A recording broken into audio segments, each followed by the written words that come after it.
नमस्कार, मी प्रवीला सांडे। तर आज मी पालक पराठा बनवणार आहे। त्यासाठी मी पालक थोडासा चिरून घेतलेला आहे। इथं गव्हाचं पीठ घेतलं 1 वाटी, अर्धी वाटी तांदळाचं पीठ घेतलं, थोडीशी कोथिंबीर, चटणी, ओवा आणि हळद घेतले।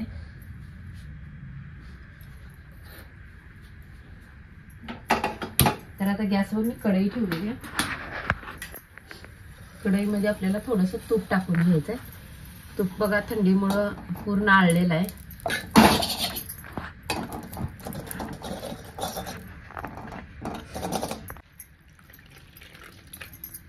त्या तुपावर ते आपल्याला पालक धुवून टाकायचा।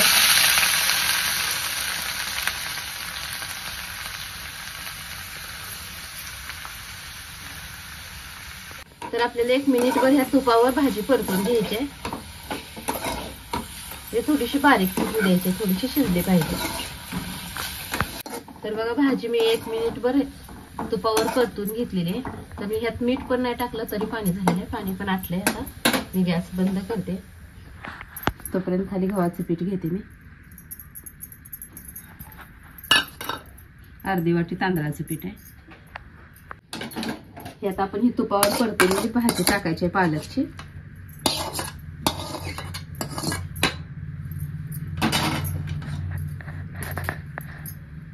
थोडीशी हळद टाकली मी, 1 चमचा ओवा घेतलाय, नीट करून घेतलाय स्वच्छ, 1 चमचा लाल चटणी, चवीपुरतं आपल्याला मीठ वापरायचं आहे। बारीक चिरलेली कोथिंबीर घेतली, कोथिंबीर पण मी नीट करून घेतलेली आहे। आपल्याला आता छान असं हे मिक्स करून घ्यायचं आहे। तर छान असं मी मिक्स करून घेतलेलं आहे। आपल्याला थोडं थोडं पाणी ओतून आता ह्याचा गोळा तिंबून घ्यायचा। छान असा मी गोळा तिंबून घेतलाय। आपण पराठा करायला घेऊया।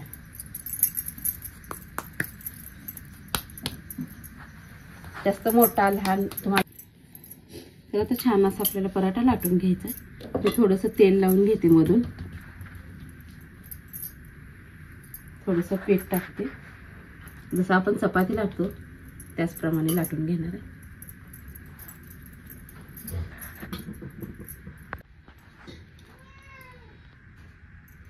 तर छान असा पराठा लाटून झालेला आहे। मी ह्याला तेल लावून घेतलंय।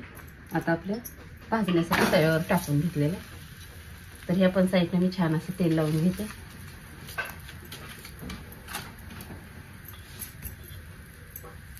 तर बघा दोन्ही साईडने छान असा मी पराठा भाजून घेतलेला आहे।